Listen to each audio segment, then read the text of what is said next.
Oh folks, I'm just going to bore you silly with about the final sprouting video for a little bit. But alternative cheap method of sprouting, and you can use it if you've got some seeds that you want to start off planting out in the garden as well. It's another way of doing it. It's just a little old plastic tray that's had a bit of fruit in it, and I've put some tissue paper that you get from off your kitchen roll, that sort of stuff, and I've just dampened it a little bit so it's moist but not sort of flooded. And then I'm just going to put a few black mustard seeds in there. I don't do too many at a time, and then just leave that. And what I do is just check to make sure it isn't getting dried out.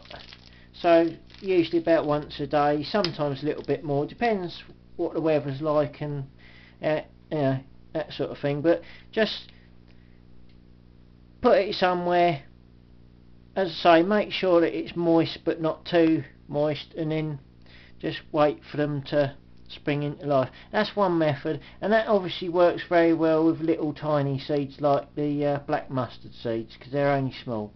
Now another method that you can use, and this works sort of fairly well with things like chickpeas. This is just, you know, when you buy things like garlic and you get the garlic in it sort of wrapped up in a little tube, and it with a couple of metal crimps at each end. Cut the crimps off, yeah, and then slice that tube down the middle, and that gives you a nice bit of gauzey type material. And then if you get yourself a few chickpeas, don't need many because they swell up quite a bit, so just put a few in there.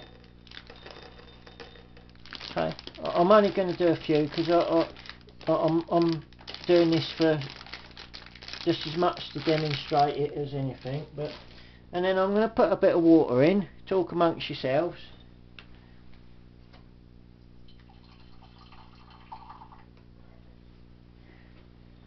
Now I've just put a bit of water in there. You can see, as I say, this ordinary sort of jar that you get, you know, anything in, jam jar, anything, don't matter. Put a bit of gauze over the top. What I'm going to do is I'm going to leave the chickpeas in there for about 8 hours. Now you should, obviously, one way you could put the gauze on is with a bit of with an elastic band. Unfortunately I can't find an elastic band at the moment, so I'm just going to do it with a bit of string. Whoops. I'll try to do it with a bit of string, just to sort of show you kind of the general idea, because what you want to do is, if you use the, oh, as I say, talk amongst yourselves, just tied a bit of string on. As I say, elastic band's easier, but so I couldn't find one. Oh dear. Well, I think you get the idea. I should have had one that I prepared earlier, shouldn't I, really? But there you go. That's sort of near enough. Okay, that'll do. So you got your bit of string on there, holding this on, and once that's soaked there for about 8 hours, then you tip it up. I won't tip it all the way up, but tip it up at a 45-degree angle so it can drain out. So you basically you haven't got any water left in there apart from a little tiny bit of residue.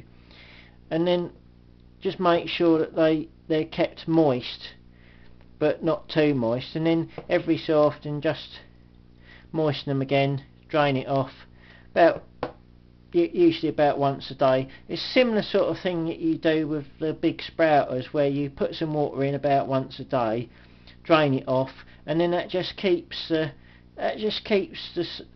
seeds moist but not drowning.